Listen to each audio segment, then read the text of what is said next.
I teach you SST, class 5, lesson 11, history subject, living longer and healthier. Students, we have already taught you thermometer, stethoscope, microscope, X-ray machines and scanners, new medicines. Now I am going to discuss with you surgery and anesthesia. So let's start our today's class. Surgery. Surgery is being practiced in India since ancient times. It is the art of curing the disease by removing or repairing an organs of the body. Surgery ये अभी नहीं, in fact ancient time से इसकी process चली आ रही है. और surgery क्या एक आर्ट है, मीन्स एक प्रोसेस, एक सिस्टम है कि जो भी डिजीज है उनको ठीक करना, क्वायरिंग मीन्स ठीक करना. तो डिजीज को ठीक करना, क्वायरिंग करना उसको, और कैसे उसको तो रिमूविंग और या फिर रिपेयरिंग प्रोसेस के थ्रू किसी भी बॉडी ऑर्गन्स को फिर से अच्छा कर देना, यही प्रोसेस सर्जरी का है. सर्जरी में यही वर्क करते हैं. And today surgery is carried out with the help of electronic machines that help to operate delicate internal organs like brain, heart, kidneys, lungs, etc. But present time में क्या है, present time में जो surgery है उसके लिए हम electronic machines का यूज कर रहे हैं सर्जरी के लिए. और उस इलेक्ट्रॉनिक मशीन्स का यूज करने के बाद हम सर्जरी कैसे, जो delicates internal organs, delicates mean soft, तो डेलिकेट्स इंटरनल ऑर्गन्स है लाइक ब्रेन, हार्ट, किडनीज. अब हम इसकी भी इलेक्ट्रॉनिक मशीन्स के थ्रू सर्जरी करते हैं. Laser technology is widely used in many surgical operations.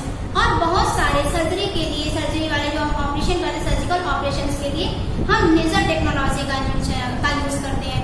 Science, medical science ये एंशिएंट टाइम से लेके प्रेजेंट टाइम तक बहुत ज्यादा एडवांस हो गई है, डेवलपमेंट हुआ है इसमें.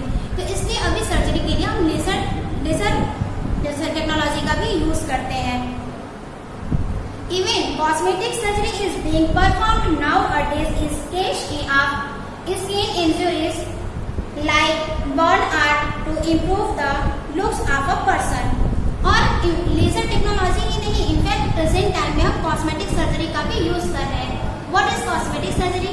सो cosmetic surgery is a process जिसका हम यूज करते हैं प्रेजेंट टाइम में किसी भी इंज्यूरीज स्किन मीन्स, जैसे आपका कोई स्किन इंज्यूरी में खाल हो गया, खराब हो गया है, तो वो बर्निंग के थ्रू बर्न हो गया, जल गया, या फिर इंज्यूरी मीन्स घायल हो चुका है.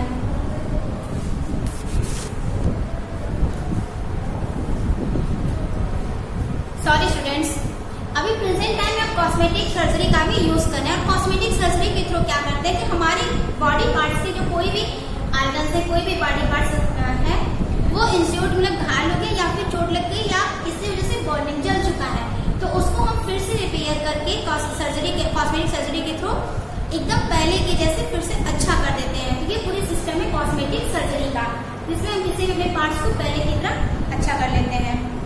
और कोई भी पर्सन को, किसी भी पर्सन को कॉस्मेटिक सर्जरी पर एक परफेक्ट लुक दिया जा सकता है जैसा कि वो पहले था. With development of the modern scientific surgery, transplantation of vital organs like the kidneys or the heart has also become possible. और प्रेजेंट टाइम में साइंस डेवलपमेंट होने के बाद साइंटिफिक सर्जरी का भी यूज किया जा रहा है. साइंटिफिक सर्जरी के थ्रू किसी भी विटल ऑर्गन्स, विटल मीन्स जो सॉफ्ट ऑर्गन्स होते हैं ना, विटल इंटरनल ऑर्गन्स जितने भी, जैसे आपका किडनीज हो गया, हार्ट्स हो गया, इन सब का ट्रांसप्लांटेशन के भी थ्रू साइंटिफिक सर्जरी की जाती है. क्योंकि साइंस जो बहुत ज्यादा डेवलप हो चुका है पहले कंपेयर टू एंशिएंट टाइम्स. इसलिए हम देखो आपको कौन सा सर्जरी का यूज करना, normal surgery, cosmetic surgery, laser technology का यूज करते हैं सर्जरी के लिए, और कॉस्मेटिक सर्जरी और साइंटिफिक सर्जरी का भी यूज करते हैं. And now next topic is anaesthesia. Anaesthesia means जो बेहोशी, इसमें हमें कोई भी पेन फील नहीं होता, कुछ भी हमें फील ना हो. Performing operations would have been impossible had it not been for this wonder drug called the anesthetic drug. Performing operation, जो कोई भी ऑपरेशन किया जाता है वो कोई भी ऑपरेशन करना इम्पॉसिबल था, बिकॉज आप जानते हैं कि ऑपरेशन में कितना ज्यादा पेन होता है. तो इसके लिए एक वंडर मतलब वंडर ड्रग मीन्स ऐसे से हम इमेजिन नहीं कर सकते ऐसे medicine, drug means medicine.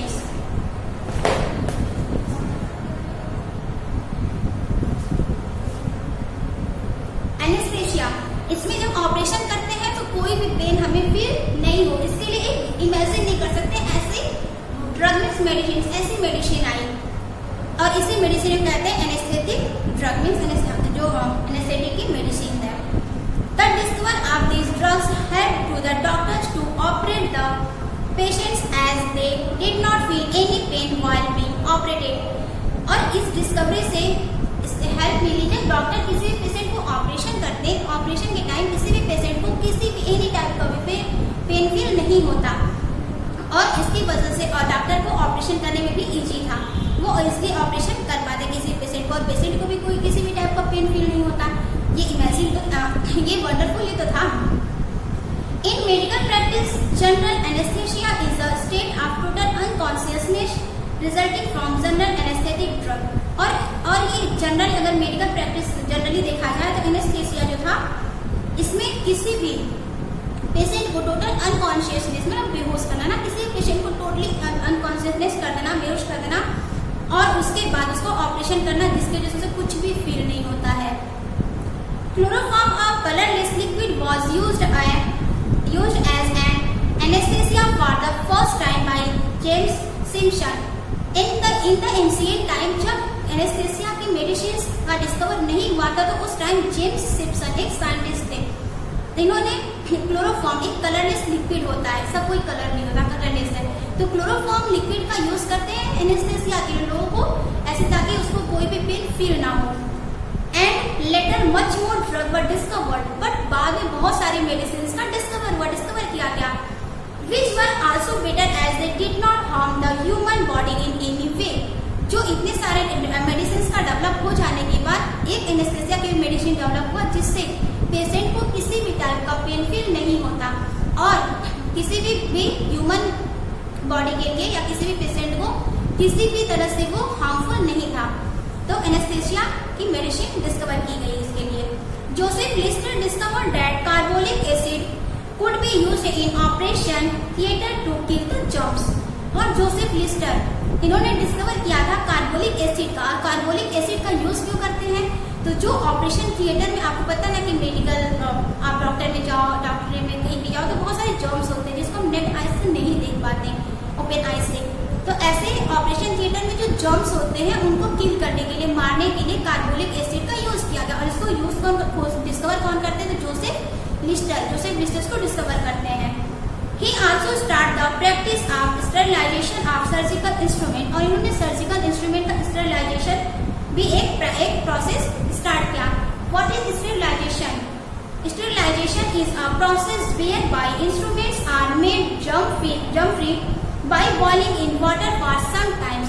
Sterilisation का एक प्रोसेस थी जिसमें क्या था, जितने भी सर्जिकल इंस्ट्रूमेंट्स होते थे उन्हें वाटर को बहुत ज्यादा बॉयल करने के बाद जब वाटर बॉयल हो जाता तो उसमें जो सर्जिकल इंस्ट्रूमेंट है जिसका वो लोग ऑपरेशन या सर्जरी के लिए जिस भी इंस्ट्रूमेंट का यूज करते हैं उस इंस्ट्रूमेंट को बॉयल वाटर में डाल के सम टाइम्स के लिए थोड़े फ्यू मिनट्स के लिए छोड़ के उसको उसी में छोड़ देते हैं। क्यों? क्योंकि वाटर बॉयल होने के बाद जो सर्जिकल इंस्ट्रूमेंट है उसमें किसी भी टाइप का जो जर्म्स या बैक्टीरिया वायरस कुछ भी रहता था तो वो उसमें किल हो जाता, मर जाता।